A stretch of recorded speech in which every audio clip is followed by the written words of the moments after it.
सह्याद्रीच्या कुशीत वसलेला, हिरवाईने नटलेला, समुद्राच्या साक्षीने जगणारा एक सुंदर प्रदेश तो म्हणजे कोकण. इथल्या मातीचा रंग जरी लाल असला तरी माणसांच्या मनातील ऊब मात्र सोन्यासारखी असते. नारळाच्या झाडांची सळसळ, आंब्यांच्या बागांचा सुगंध, पावसात न्हालेलं ते गाव, हे सगळं म्हणजे कोकणाचं खरं रूप.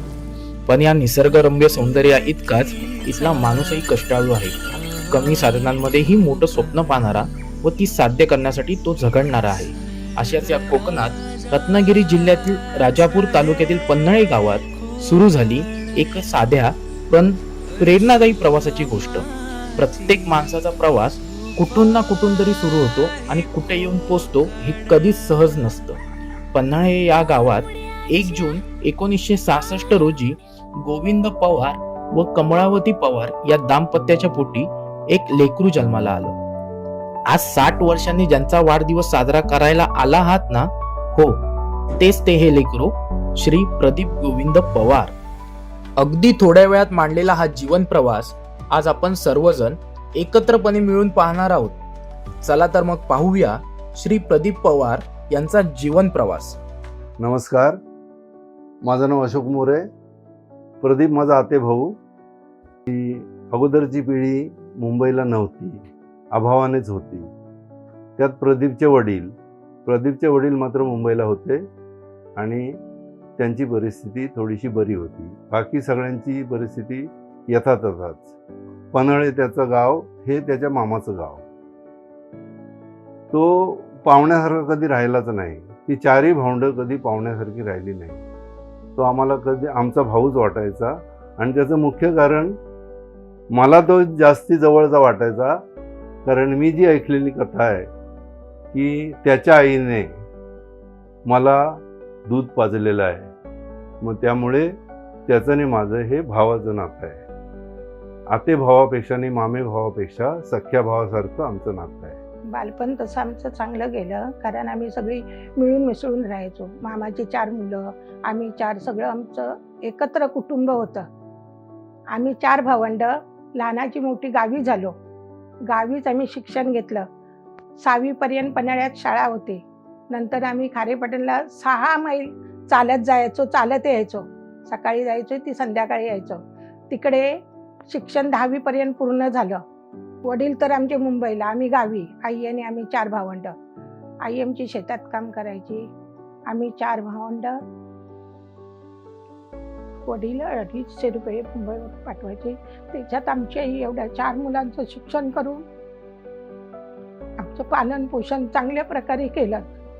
मग आम्ही 10वी पर्यंत तिकडे शिक्षण घेतलं. नंतर मग आम्ही मुंबईला आलो. 4 भावंडं. वडील 250 रुपये जरी पाठवत असली तरी आई आमची काबाड कष्ट खूप करायची आणि आमचे खाण्यापिण्याचे किंवा कपड्याचे कधीच हाल नव्हते.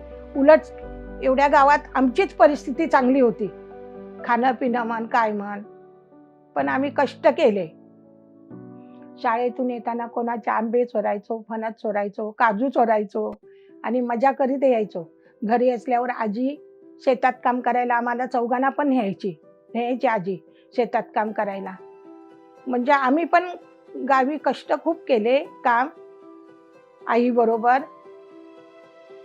गावच्या वातावरणामध्ये शेतीभातीची कामं करत, गाई गुरं सांभाळत, निरनिराळे गावचे खेळ खेळत, पावसाळ्याच्या वेळेला गरी लावून मासे पकडत, उन्हाळ्याच्या वेळेला कोंडी उपसून मासे धरत आणि त्यातून एक वेळच मिळाला तर असं म्हणायचं शाळेला जायचं. इतर सगळी मुलं शाळेला जातात म्हणून आम्ही शाळेला जायचो.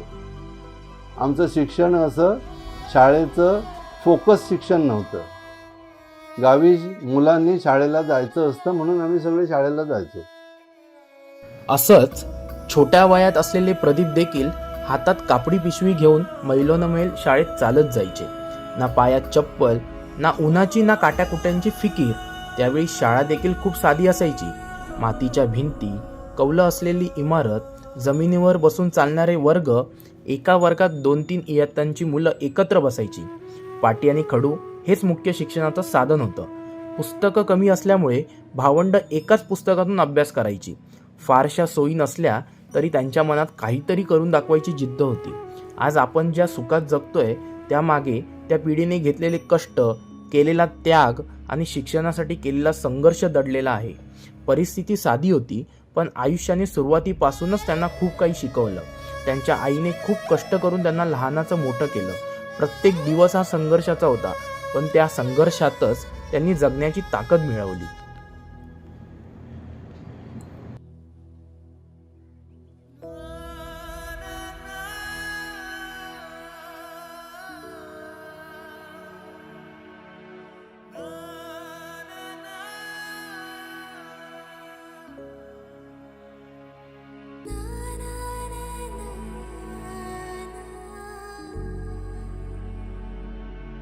अभ्यासाबरोबरच त्यावेळी ही 4 भावंडं आपल्या आईला शेतीकामात मदत करायची. कोणी शेतात राबायचं, तर कोणी ढोरांच्या मागे पळायचं, तर कोणी चूल पेटवायला लाकडं घेऊन यायची. त्यावेळीचं राहणीमान हे साधं असलं तरी देखील त्यांच्यावर झालेले संस्कार आणि त्यांनी केलेले कष्ट यातूनच ही पिढी मजबूत बनली. त्या काळात गावातील मुलांकडे मोबाईल, टीव्ही किंवा महागडी खेळणी नव्हती. त्यामुळे त्यांचे खेळ हेच त्यांच्या खरं आनंदाचं जग होतं. त्या साध्या खेळांमध्येच त्यांचं बालपण रमायचं आणि आयुष्यभराच्या आठवणी तयार व्हायच्या. आम्ही सर्वजण खेळ खेळायचो ते विटीदांडू, गोट्या, लगोऱ्या, आबाधुबी आणि क्रिकेट. क्रिकेटसाठी चिंध्यांचा बॉल आम्ही करायचो. आबाधुबीसाठी पण चिंध्यांचा बॉल असायचा. रबरी बॉल घ्यायला पण आमच्याकडे पैसे नसायचे.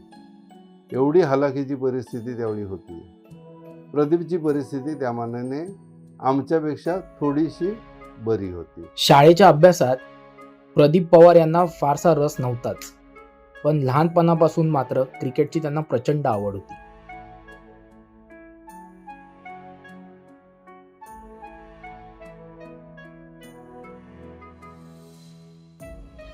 प्रदीपला क्रिकेटचं खूप वेड होतं. गावी तशी परिस्थिती नव्हती. प्रदीपला गरी लावून मासे पकडायचा पण छंद होता आणि क्रिकेटमध्ये तो एवढा एकाग्र आणि एकचित्त असायचा की त्याची विकेट काढायची भल्या भल्यांना चिंता पडायची. तो आउटच होत नसे. दिवस दिवस तो खेळत राहायचा. जसजसे ते मोठे होत गेले तसतसे त्यांचा मैदानावरचा तो उत्साह, ती जिद्द, ती एकाग्रता, ती चिकाटी हेच त्यांच्या स्वभावाचं खरं रूप होतं. आणि क्रिकेट खेळामध्ये जेव्हा आम्ही दोघे लहानपणी खेळायचो त्यावेळेला ह्याला आम्ही ओपनिंगसाठी उतरायचो आम्ही. हा आणि ते रवींद्र चव्हाण म्हणून होते, ते दोघे. आणि ही जोडी जोपर्यंत आउट होत नाही तोपर्यंत समोरच्या टीमचा जीव येत नसे, असं आहे. आणि प्रदीप आउट झाला म्हणजे ते जिंकल्यासारखे करायचे, कारण ओपनर होता ना, हटायचंच नाही तो त्याचं. एवढं तो एकदम चिकाटी होता ओपनिंगसाठी आणि फार क्रिकेटसाठी भरपूर. आणि त्याच्यानंतर मग हे आपले एक इतर मग काजी काढणे हे ते सगळं आम्ही शाळेतून आल्यावर फणसाला जाणे, आंबे वगैरे सर्व हे सर्व आम्ही आम्ही जास्त जायचो पूर्ण सर्व असं. आणि त्यानंतर शाळा वगैरे सर्व आमच्या इथे झाली पूर्ण सगळी. आणि तो आता एवढं वय, आता आमचं 60, माझं पण तेवढंच आहे, पण सामाजिक ह्याच्यात तो एवढा गुंतला आणि एवढा हे करतो. त्याला खूप आवड पण आहे आणि प्रेम पण आहे सगळ्या गोष्टीवर. कोणत्या परोपकारपणा जास्त आहे त्याच्याकडे. कोणतीही गोष्ट असेल, काय पडझड कोणची का असेल तर ताबडतोब ते धावून जाणार.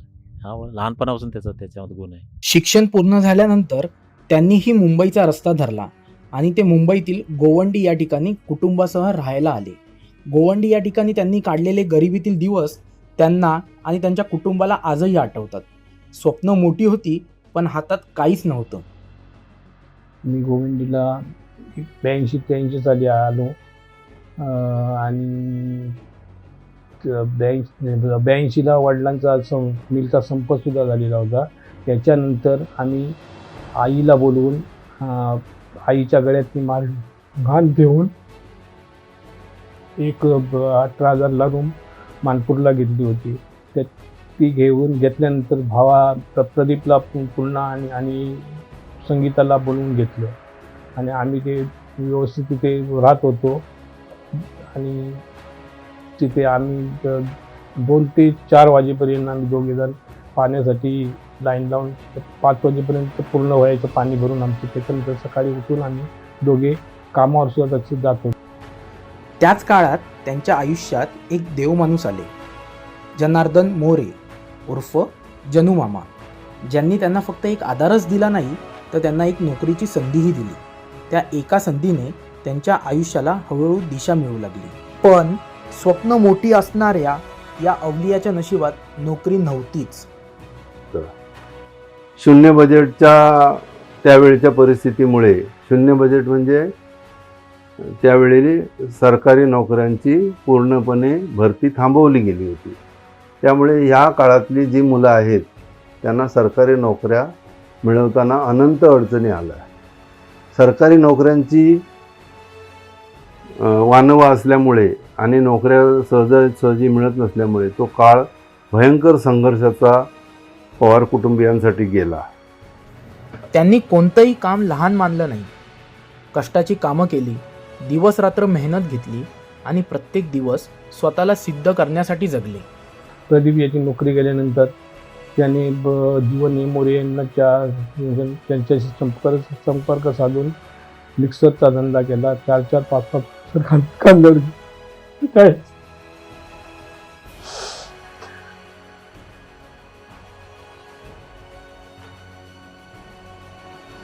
मनसुबलाईमध्ये कलर कंपनीमध्ये काम करायचा. आणि त्या हँडलनी मशीनचं काम म्हणजे कपडा हे करत होता. अर्धा तास काम केलं की 2 बालद्या घेऊन वरती कलर घेऊन जायचं. असं म्हणतात ना की संघर्ष जितका रडवणारा असतो तितकाच तो माणसाला घडवणारा असतो. त्यांनी अशीच छोटी मोठी कामं करत पुढे जाऊन धाडसाने एक वेगळा मार्ग निवडला. सुरुवात छोटी होती पण मेहनत आणि प्रामाणिकपणा मोठा होता. प्रदीप गोविंद पवार, एक ऐसा नाम जो हमारे दिल के साथ हमारे फैमिली से भी जुड़ा हुआ है. प्रदीप आज करीब 40 साल से हमारे साथ है. और जब मैं बोल रहा हूँ हमारे साथ, तो सिर्फ वो मेरे साथ नहीं, मेरे परिवार के साथ नहीं, मेरे पिताजी के साथ थे. मुझे याद है जब मैंने उसको पहली बार देखा था, एकदम ऐसे सूख लकड़ी दिख रहा था, लेकिन तभी भी उसके चेहरे पे जो स्माइल थी, जो जोश था, मुझे आज भी लगता है वो बरकरार है. उसने मेरे पिताजी के साथ अपना करियर स्टार्ट किया हुआ था. और जब भी वो आता था ना, सुबह टाइम पे बोलो तो एकदम टाइम पे आ जाएगा. कोई भी काम दो एकदम एंथुजियास्टिकली जोशीलेपन से करता था. और फिर जब मैंने LIC ज्वाइन किया, मैंने उसको बोला प्रदीप मेरे साथ ज्वाइन होगा. वो तुरंत मेरे साथ ज्वाइन हो गया. जब से वो ज्वाइन हुआ है, वो अपना काम एकदम ईमानदारी, एकदम दिल से, मैं कहूँगा एकदम सिस्टमेटिकली कर रहा है. जब उसने काम ज्वाइन किया, उसने अपने आँख में एक सपना देखा था. और वो सपना ये था कि उसने मुझे सुंदर तरीके से अपना सपना बयान किया था कि देवेन भाई, LIC में जो रैंकिंग लिस्ट लगता है ना, लोग नीचे से ऊपर अपना नाम देखता है. एक दिन ऐसा आएगा कि मैं ऊपर से नीचे अपना नाम लिखूंगा. और आज वो हमारे वहाँ पे टॉप 5 परफॉर्मिंग एजेंट में है. और है का मतलब ये नहीं कि आज है, वो बरसों से अपना स्थान जो है वो जमाए रखा है. कंटिन्यूसली, कंसिस्टेंटली अपना नाम जमा के रखना एक बहुत बड़ी बात है. और उसका श्रेय सिर्फ और सिर्फ प्रदीप को जाता है, क्योंकि उसका कस्टमर के प्रति जो समर्पित भावना है, जो सर्विस देने की भावना है, वो ज़बरदस्त है. लेकिन कस्टमर को छोड़ के वो अपने लिए भी उतना ही सिंसियर है, इतना ही सीरियस है. मतलब मैं तो ये भगवान को कहूँगा कि हम भगवान के शुक्रगुजार है कि इन्होंने एक अच्छी व्यक्ति महत्व हमारे साथ जोड़ दी, जो हमारे परिवार के साथ रह रहे थे. तो आज प्रदीप के ये 60वें जन्मदिन पे मैं उनको ढेर सारी शुभकामना देता हूँ. और मैं ये भी कहता हूँ कि आगे वाले 40 साल के बाद भी मैं और एक ऐसा वीडियो बनाऊंगा और उनको ऐसी मैं 100 ईयर्स की शुभकामना दूंगा. थँक्यू. त्यांनी LIC ऑफ इंडिया या क्षेत्रात स्वतःचं नाव असं निर्माण केलं की आज कांजूरमार्गमध्ये त्यांची ओळख LIC वाले पवार अशीच झाली. हा केवळ व्यवसाय नव्हता, तर त्यांनी लोकांचा विश्वास जिंकला होता. या क्षेत्रात काम करत असताना त्यांना अनेक मित्र भेटले आणि या मित्रमैत्रिणींसोबत त्यांनी आपल्या जीवनाचा हळूहळू आनंद घ्यायला सुरुवात केली. मित्रा प्रदीप पवार, तुला 60व्या वाढदिवसाच्या खूप खूप शुभेच्छा. तसं प्रदीप पवार म्हणजे एकदम मनमिळावू माणूस. त्यांची आमची ओळख जवळजवळ 25 वर्षापूर्वी झाली. LICमध्ये 925 ब्रांचमध्ये आम्ही एकत्र काम केलं. खूप आनंदी आणि खूप एकदम एन्जॉय करणारा माणूस. त्याच्यामुळे आमची पिकनिक भरपूर व्हायच्या. एवढ्या पिकनिक आम्ही केल्या की खरं आमचा एक जवळजवळ 25-30 जणांचा ग्रुप होता. आम्ही त्यांच्या गावी राजापूरला तिथे जाऊन मला वाटतं जवळ आम्ही 3-4 वेळा त्यांच्या गावी गेलो असेल. भरपूर ठिकाणी फिरलो. असा माणूस त्यांनी गावी एवढी माणसं जोडली आहेत, खूप आम्हाला कधीच कुठल्या गोष्टीची कमतरता जाणवली नाही. आणि त्यांचा एवढा माणसाचा स्वभाव असा आनंदी की त्यांनी हे सर्व काम करत असताना आमची जी युनियन आहे खाली विमा कर्मचारी सेना जी पहिल्या माळती आहे तिथे त्यांनी येऊन आमच्या ह्या सेनेच्या युनियनला त्याने एवढा मोलाचं सहकार्य केलं. प्रत्येक वेळेस कुठलाही कार्यक्रम असू दे आमचा, त्यांचा कार्यक्रमाला प्रत्येक गोष्टी आमचा हातभार असायचा. कुठेही जाणं येणं असू देत, कोणतीही गोष्ट असू देत, त्यांनी कुठल्या गोष्टी नाही म्हटले नाहीत. असा स्वच्छंदी आनंदी माणूस, खरंच असा माणूस आणि मित्र भेटणं खूप म्हणजे खूप आम्हाला स्वतःला असं अभिमानाचं वाटतं. आणि ह्या माणसाला, आमच्या ह्या मित्राला आमच्या वैयक्तिक आणि आमच्या भारतीय विमा कर्मचारी सेना, स्थानिक लोकांची समिती, LIC युनिट, कोर्ट विभाग यांच्यातर्फे भरभरून शुभेच्छा. प्रदीप पवार, तुम्हाला पुढील आयुष्य उदंड निरोगी लाभो आणि तुम्हाला दीर्घायुष्य लाभो अशीच मी आई जगदेवीचरणी प्रार्थना करतो. धन्यवाद. जय हिंद, जय महाराष्ट्र. विमा एजन्सी करत असताना त्याने भरपूर लोकसंख्या संग्रह केला. त्या लोकसंग्रहाचा फायदा व्हावा आणि म्हणून एखादा त्यासाठी जोड व्यवसाय असावा म्हणून त्याने फोटोग्राफी हा छंद, आपला जो त्याचा मूळचा छंद होता, त्याला फोटोग्राफी चांगली यायची पण त्याला व्यावसायिकतेचं रूप नव्हतं. मग त्याने एका पेपरमध्ये जाहिरात बघून क्लास लावले, त्यासाठी खर्च केला. त्याने उच्च प्रतीचा कॅमेरा विकत घेतला आणि तो त्या व्यवसायात पूर्णपणे उतरला. त्याने आपण व्यावसायिक फोटोग्राफर व्हायचं आहे ह्याची मनाशी खुणगाट बांधूनच, कारण त्याची चिकाटीने त्याला कधीही दगा दिला नाही. जे काम त्याने मनातून स्वीकारलं ते त्याने पूर्ण तडीस नेलं. विशेष म्हणजे माझं जेव्हा लग्न झालं तेव्हा मी पाहिलं की माझे कोणीही काढलेले फोटो आणि प्रदीपभाईंनी काढलेले फोटो यात खूप फरक असायचा. त्यांनी काढलेलेच फोटो मला खूप आवडायचे आणि तेव्हा ते काही असे प्रोफेशनल फोटोग्राफर नव्हते, तरी सुद्धा त्यांनी काढलेले फोटोच छान यायचे आणि त्यामुळे फक्त ते जर असले तरच मी फोटो काढायची. जशी त्यांना फोटोग्राफीची आवड होती तसंच त्यांना वेशभूषा करण्याची देखील तितकीच आवड होती. मुळात साई भक्त असलेल्या प्रदीप पवार यांनी अनेक वेळा साईबाबांची वेशभूषा करून अनेक पारितोषिकं मिळवली आहेत. हे फारच कमी लोकांना माहिती असेल. जसे ते आपल्या कामावर प्रेम करत होते, आपल्या कलेवर प्रेम करत होते, त्याचप्रमाणे एका बाजूला ते एका तरुणीवर देखील प्रेम करत होते. 25-30 वर्षापूर्वी प्रेम व्यक्त करायला फक्त नजरेतलं आपलेपण आणि मनातला विश्वास असायचा. अशीच एक लाजाळू नाजूक मुलगी त्यांच्या जीवनात आली आणि त्यांचं जीवनच बदलून गेलं. परंतु हे प्रेम, तो प्रेमविवाह इतका सोपा नव्हता, कारण त्या काळात प्रेमविवाह म्हणजे समाजाच्या विरोधात उभं राहणं असं मानलं जायचं. आबाची आणि पहिली ओळख प्रदीपची होती. त्याच्यानंतर प्रदीपचं आणि वैशालीचं प्रेम जुंपलं. ते आता घरी वैशाली सांगू शकत नव्हती. त्याच्यामुळे प्रदीपच्या मित्राने सांगितलं की आपण कोर्टामध्ये जाऊन, बांद्राच्या कोर्टामध्ये जाऊन आम्ही तिथं लग्न लावून देतो म्हणून. तसं सर्वांनी जाऊन मिळून आम्ही 20-25 माणसं जाऊन बांद्राच्या कोर्टामध्ये जाऊन लग्न लावून दिलं. त्याच्यानंतर लग्न लावल्याच्यानंतर मग कुणी कुठे जायचं, कुठच्या पोलीस स्टेशनला जायचं, कुठे काय कागदपत्र द्यायचे आम्ही दिले. त्याच्यानंतर कांदूरला आबांना समजलं की प्रदीपबरोबर वैशालीने लग्न केलेलं आहे. लग्न केलं आहे म्हणून समजल्यानंतर रात्री, त्याच दिवशी रात्री 11-12 वाजता इथून गाडी भरून घेऊन माणसं तेव्हा शिवसैनिक होते ते आणि ते शाखा प्रमुख होते. त्यांचं जो व्यवस्थित म्हणजे शिवसेनेत चालत होतं. ते गाडी भरून घेऊन डोंबोलीला गेले आणि डोंबोलीला जाताच माझी छोटी पोरगी समोर आली. तिने सांगितले काका आणि काकी फिरायला गेली. ती तिथून निघून ती मित्राच्या घरी अमोल ब्रह्मदंडे याच्या घरी जाऊन 2-4 दिवस तिथे स्थायिक झाली होती. वैशालीचा पण सपोर्ट चांगला मिळाला. वैशालीने आमच्या घरात एवढ्याशा छोट्या घरामध्ये येऊन तिने चांगलं म्हणजे व्यवस्थित राहिली. एखादी पोरगी अशी राहिलीच नसती, पण एवढ्या छोट्या घरामध्ये ती व्यवस्थित राहिली. कौतुक म्हणजे वैशाली या प्रसंगाने किंवा या दिवशी तुझा उल्लेख करणं मला फार गरजेचं वाटतं. कारण जेव्हा भाईंकडे काही नसताना तू त्यांना स्वीकारलंस, तू प्रेम केलंस आणि ते तू निभावलंस. आणि त्यावेळीचा तुमचा जो स्ट्रगल आहे तो मी पाहिला आहे आणि म्हणून मला तुझं खूप कौतुक वाटतं. आणि आज जे आहे भाईंकडे जे वलय आहे त्याच्यामध्ये तुझा सिंहाचा वाटा आहे.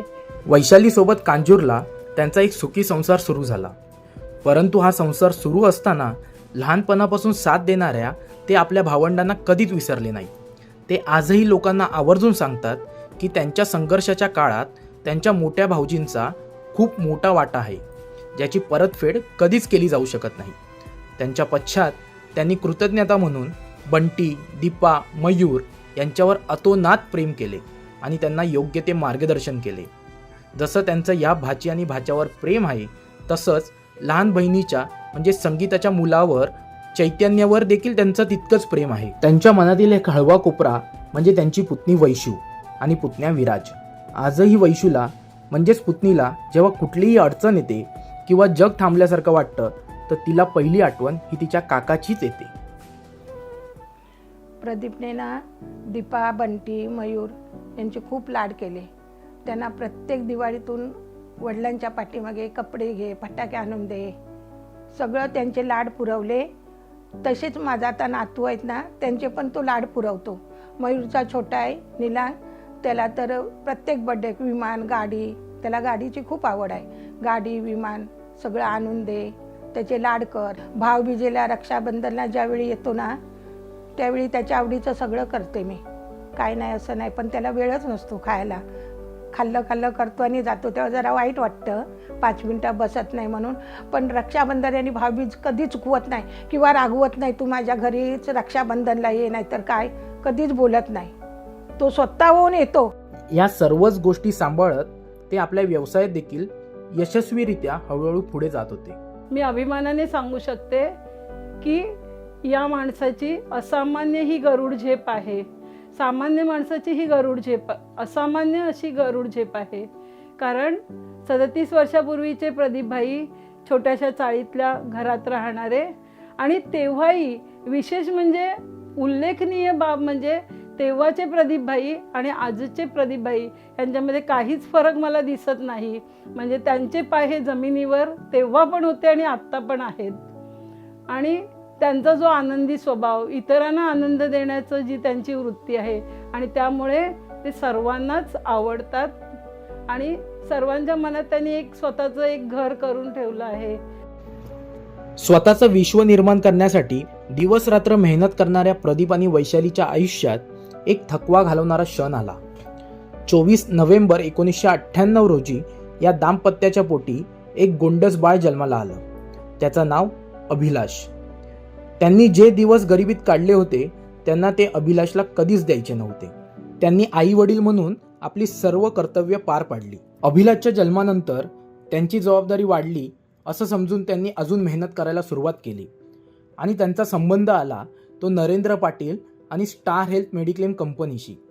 ते नेहमी सांगतात, LICने रोजीरोटी दिली, फोटोग्राफीने नाव दिलं आणि स्टार हेल्थ कंपनीने त्यांना जग दाखवलं. ते दुबई ट्रिपच्या माध्यमातून त्यांनी स्वतःला सिद्ध करून दिलं. दुबई ट्रिप जशी डिक्लेअर झाली तर त्या सुरुवातीला त्यांनी डिक्लेअर केली मला हे दुबईला जायचं आहे. जसं जायचं ह्या उद्देशाने नाही, तर त्यांनी काय केलं, त्या दुबईला जाण्यासाठी जी लगेज बॅग असते ती बॅगसुद्धा त्यांनी परचेस केली आणि त्याचे फोटो आमच्या ग्रुपमध्ये दाखवले आणि काही दिवसांनी ती दुबई ट्रिप त्यांनी अचीव केली. सांगायचं तात्पर्य आहे की एखादी गोष्ट आपण ठरवली तर 100% आपण अचीव करू शकतो.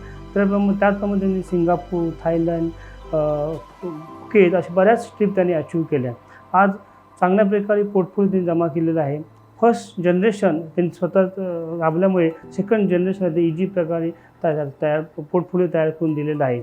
आज नाही म्हटलं तरी त्यांच्याकडे जवळजवळ 1000 ते 1500 फॅमिली स्टार हेल्थमध्ये त्यांच्या बरोबर काम करतात आणि सगळ्यांना ते क्लेम सर्व्हिस असू दे, रिहॅबिलिटेशन असो, सगळ्या प्रकारचे चांगल्या प्रकारचे सर्व्हिस देतात. या सर्व क्षेत्रात यशाच्या शिखरावर चढत असताना आपल्या आई वडिलांच्या निधनानंतर त्यांना अमूल्य असे मार्गदर्शन आणि प्रेम मिळाले ते आई आणि आबांचे, अर्थात वैशालीच्या घरच्यांचे. आजचा हा जीवन प्रवास त्यांच्याशिवाय अपूर्णच. शेट्टे आणि कोरगावकर कुटुंबियांची त्यांना त्यांच्या आयुष्याच्या अनेक टप्प्यांवर योग्य ती साथ मिळाली. वीरू, पप्पू, राजू यांनाही त्यांच्याबद्दल प्रेम आणि तितकाच आदर आहे. मोठ्या मामीच्या हातचं चिकन असो, विदूला करते ती खातिरदारी आणि शर्वरीच्या हातची सोलकढी यावर ते सहज बोलतात. कौटुंबिक आणि व्यावसायिक जबाबदाऱ्या सांभाळत असताना त्यांनी आपलं एक स्वप्न पूर्ण केलं. ते स्वप्न म्हणजे त्यांनी गावी बांधलेलं एक स्वतःचं घर.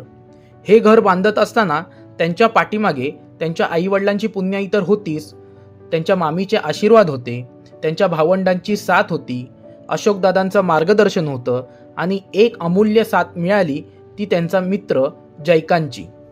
तुम्ही प्रदीप पवारांच्या किती जवळचे आहात हे जर तुम्हाला तपासून पाहायचे असेल तर त्यांनी तुम्हाला एकदा तरी त्यांच्या गावच्या घरी बोलवलं आहे का हे आठवा, आणि जर त्यांनी तुम्हाला बोलवलं असेल तर तुम्ही त्यांच्या खरंच जवळचे आहात असं समजा. जर तुम्हाला त्यांच्या प्रेमाचा अनुभव घ्यायचा असेल आणि ते अतिथींचं स्वागत कसं करतात हे जर पाहायचं असेल तर एकदा तरी त्यांच्या गावच्या घरी जा. हा झाला त्यांच्या स्वभावाचा भाग, परंतु त्यांच्या मनात सामाजिक भावना देखील तितकीच आहे, त्यामुळे ते सामाजिक कार्यात देखील तितकेच अग्रेसर आहेत. सुविचार सेवा मंडळ, उत्कर्ष सेवा मंडळ, साई आधार समाजसेवा ट्रस्ट, संस्कृती प्रतिष्ठान अशा अनेक मंडळांचे ते प्रमुख सल्लागार आहेत. लायन्स क्लब ऑफ कांजूरमार्गचे अध्यक्ष असताना त्यांच्या अध्यक्षतेखाली जवळपास 200 ते 250 लोकांचं कॅटरॅक्टचं ऑपरेशन त्यांनी मोफत करून दिलं आहे. ह्या लायन्स क्लबच्या माध्यमातून सामाजिक जाणीवेचं भान ठेवून तो ज्या शाळेत शिकला त्या शाळेचं ऋण फेडण्यासाठी म्हणा किंवा ती सामाजिक जाणीव जपण्यासाठी म्हणा, त्या शाळेतील मुलं पंचक्रोशीतून येतात, पायी चालत येतात, त्यांचे त्रास थोडा कमी व्हावा म्हणून आपल्या लायन्स क्लबच्या माध्यमातून त्यांनी 100 सायकलीचं मोफत वाटप त्या मुलांना केलं आहे. आणि हा जो उपक्रम त्यांनी केला त्याबद्दल त्यांचं पंचक्रोशीतून त्यांच्यावर कौतुकांचा वर्षाव होत आहे. त्याने हे जाणीव ठेवली, त्याच्याबद्दल त्याचं कौतुक करावं तेवढं कमीच. आजचा हा जीवनपट पाहत असताना आपल्याला एक तर समजलं असेल की या माणसाने जीवनात फक्त संघर्ष केलेला नाहीये, तर माणसं कशी जोडायची, नाती कशी जपायची आणि आनंद कसा वाटायचा हे शिकवलंय. आज त्यांच्या 60व्या वाढदिवसादिवशी एकच म्हणावं असं वाटतं, माणूस फक्त आणि फक्त पैशांनीच मोठा होत नाही, तर त्याच्या अवतीभोवती जमलेल्या माणसांनीही तो होतो.